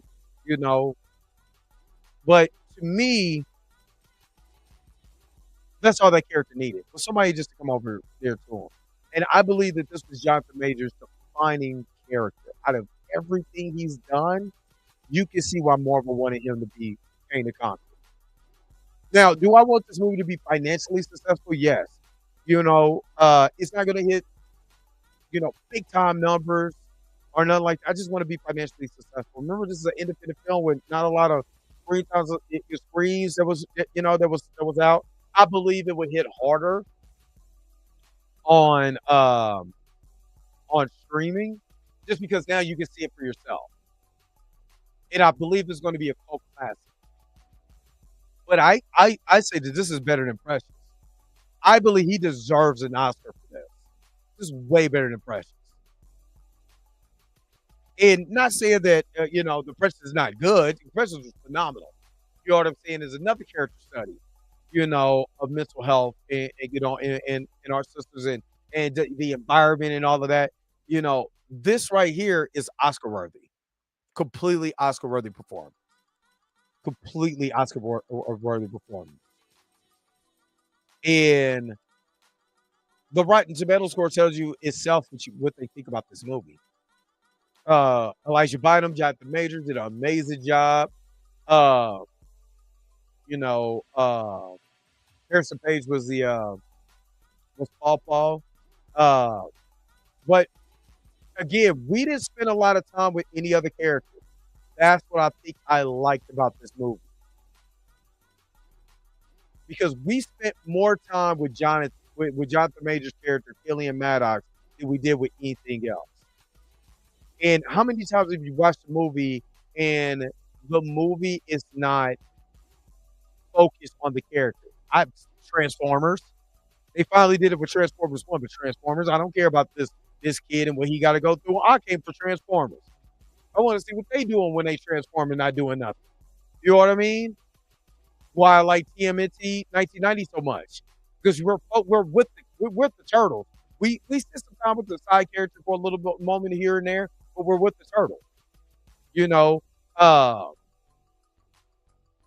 but Caliber, TMNT 1990 was an independent film. Blair Witch Project was an independent film, and they went on to be co-classics. I believe that this would do it. This would do it. I believe if this would have went to a studio, that the studio would have had so much interference with this movie. And I really hated the fact that Giants had to go through all this mess. You know what I mean? I wish we could have seen this and enjoyed it on multiple screens across the world. But because of the mess that, that happened, it's at a smaller scale, but it doesn't matter. I believe that this movie was excellent. This was 5 stars. It had me really thinking about myself and the things that I've been through and how much I overcame by going to therapy and praying for brothers that you go to therapy and all of that. Yeah, I've really enjoyed this movie, and it's still certain things still has me in my feelings. It does. It has me in my feelings. And next time somebody talk crazy to me, yep, I'm grabbing their drink and I'm drinking it at their face and going, ah. Oh my God, that's my favorite. I'm not gonna lie. That's my favorite scene. Because it broke up the monotony of the tone of the film, and he just just throwing stuff at him like, ah, amazing.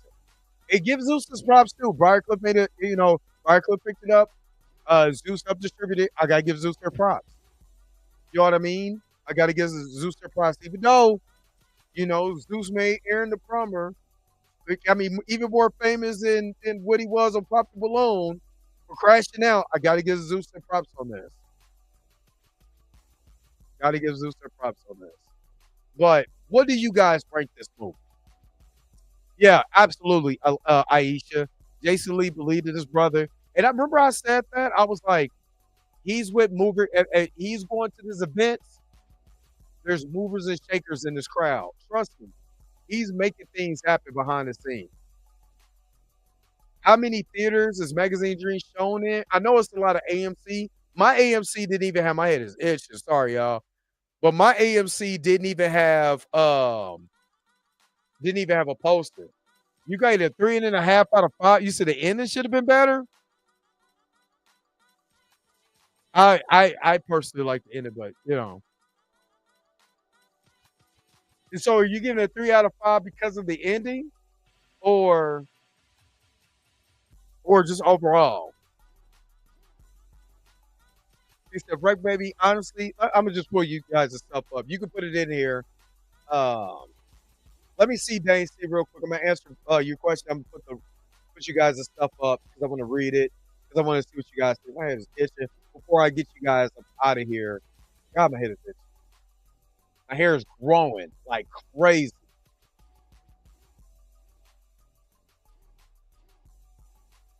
Let's see.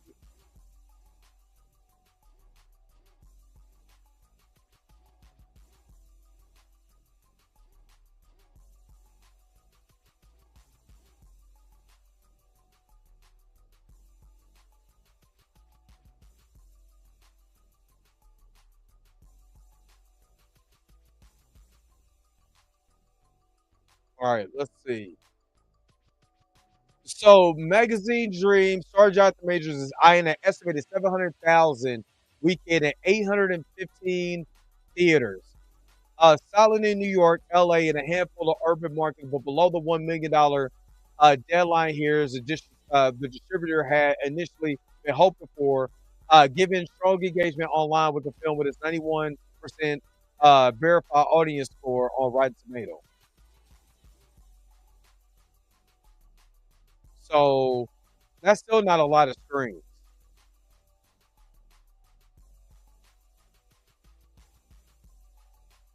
compared to. Let me just say that was 815. Let me compare it. Let me compare it to.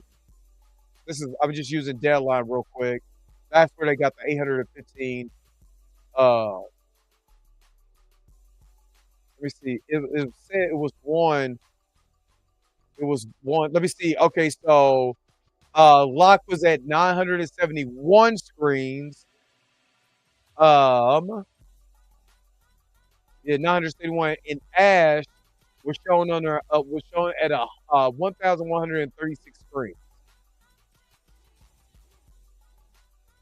The assessment was shown in 250 theaters, very small. But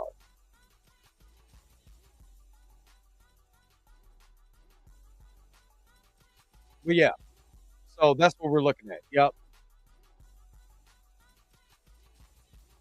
That was the amount of screens that they had. All right.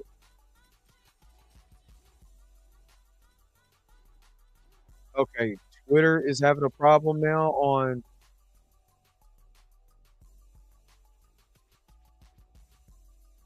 Hey, get that out. Get that out of my way. All right. So let me go to the top. Let me start reading the comments about what you guys thought. 3 out of 5. The ending could have been better. Wreck Baby, what's up? I honestly like the ending. That the ending had 4 different endings. It felt like those were the 4 different endings the character could have went down. Absolutely. I went to the NCG. They had a poster. Yeah, my AMC didn't have one. It said it's making money. Caliber put 5 stars. Paul got me. Xavier Phoenix said 4 out of 5 for me. The performances, the cinematography, the atmosphere, all of it. William like with 4.998 out of 5. You guys are funny. That's just weird. The ending is uplifted 5 out of 5. Melissa said I rated it 9 out of 10. Erica D says she loves seeing him become his own hero. Just AMC is what I see. That's what it is for me. It was very limited in my city. I think I only saw it at 3 theaters. It was very limited in Kansas City too. Oh, they did have posters for Magazine Dreams, just not in the theater we went to. That's wild. That's wild. NCG is in the Metro in Atlanta. Oh, okay, I got you. And AMC. Okay. I was just in Atlanta last year. There wasn't that many posters. I got one, I guess, because I bought 30 tickets. We're posed in front of the poster I got. We'll upload the video to his fan page. That's what's up. That is what's up. I saw it at the Santa Coast. Okay. Word of mouth will be there. AMC in my town just got it last Wednesday. God. Yeah, it wasn't it. That was the only. It was a couple theaters. It was 3 theaters that had it. And no, it was 3 theaters. One in Overland Park, one in Lenexa, Kansas. If you from Kansas City, you'll know what I'm talking about. It's on the suburbs. But and then the one in Independence, and I think it opened. Magazine Dreams was at other venues after that. So I believe. Let me just check the AMC Theater app real quick. Let me just see if let me see where it's showing right now at. So now it's at the one that's closer to my house, War Parkway. And then Independent, just in Missouri, It's only at Award Parkway Theater, and it's at the Independence one that we went to, and then Leawood, Overland Park, Olathe. Oh, it's now at the AFC over in Berry Road, and then the Legend. Okay, all right. So it's now has a bigger. It didn't have that at first. What's up, Blue? What's up, Jay? I mean Jay Young, aka Bruce Leroy, aka Bruce Leroy. Huh. I liked it because of the payoff with the story about his parents. Absolutely. Right Baby said 9.9 out of 10. I wanted to see him achieve his goal and becoming pro and gracing the cover of a magazine. Best scene to me after he got beat up. The acting, music, the camera work was phenomenal. Absolutely. Absolutely. It was just good. It was good. It was good. It was phenomenal. Um, I would say to me, that's the best movie I've seen this year. That's the best movie. You know what I mean? The best movie. So out of everything I've seen movie wise, it's the best movie I've seen. Because I wasn't expecting to feel like I still have feelings that, watching that movie that, you know, like I feel for the character. It's made me it's and I always say this. If you're watching a film, unless it's a comedy, and you don't feel something for that character, the movie's not good. You don't care nothing about that character. If you have spent enough time to care about the character, the actor or the writing didn't do enough job, didn't do his job on the actual character itself. You know what I mean?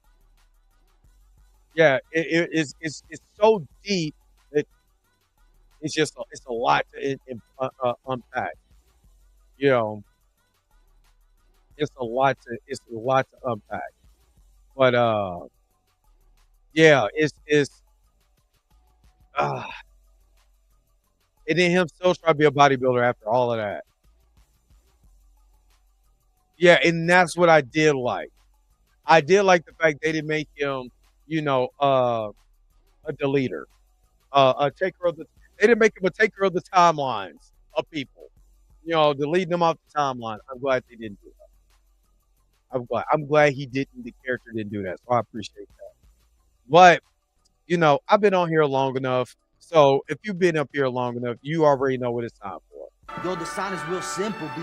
It says wrap it up. Wrap that shit up, B. All right, let me go ahead and wrap this up. I appreciate you guys for sticking around for this episode of the Dre Mac Show, especially talking about Jonathan Majors. You coming in at the beginning of the show, turn around, go have some laughs. There's some important information that's going on. Again, I got some videos that's coming out later on. I still got that reaction video. It's taped. I just need to edit it and throw it up there because I got to split it up because it's over an hour. And you guys already spent an hour with me. But people who don't watch the channel, I'm going to split it up into 2 parts. So it's going to be part 1, part 2. If you're a part of the crew, you will get it early. You're part of the crew, every video that I upload, you can watch it right then and there. You don't have to wait till it premieres. You know what I mean? So, so there's going to be a part 1 and part 2 of that reaction of the Breakfast Club. I got to see if they're going to hit me with a copyright. That's what I'm trying to find out. If they don't, and I think I just might do it anyway. It's going to be just them being blurred out. You know what I'm saying? The audio file, just so I don't get in trouble, and it's just covering my tracks. So, that's it. Yes, congratulations to Jonathan. I'm looking forward to any film that he's in right now. This is amazing. If you don't think this is it's just an amazing performance by him, I believe you're a hater. I really believe that you're a hater. So exactly, Aisha. So that's why I think I'm gonna do what I just need to edit it, do what I did with some stuff that I did with what's his name? Chadwick Boseman, because they hit me with some Chadwick Boseman mess. So anyway, let me get you guys up out of here. Thank you so very much for tuning in to another episode of the Dre Mac Show. Don't forget to like, share, subscribe. Don't forget to hit that bell bell notification so you can never, ever, ever miss one of my videos again. Until next time, I'm going to holler at you guys later. Peace and vibe higher, man. Let me get up out of here. Where's my outro at? Look, I got to find it because honestly, I got to go. Wait a minute. You're telling me the video's over? What? Okay, I guess so. If you have came to this portion of the video, thank you so very much for sticking to the end. Don't forget to like, share, and subscribe. Don't forget to hit that little bell notification so you never miss one of my videos. And if you really want to, you don't got to, go ahead and follow the social media links that's down below. Until next time, I'll let you guys later. Peace and vibe higher, y'all. Y'all take care of yourself.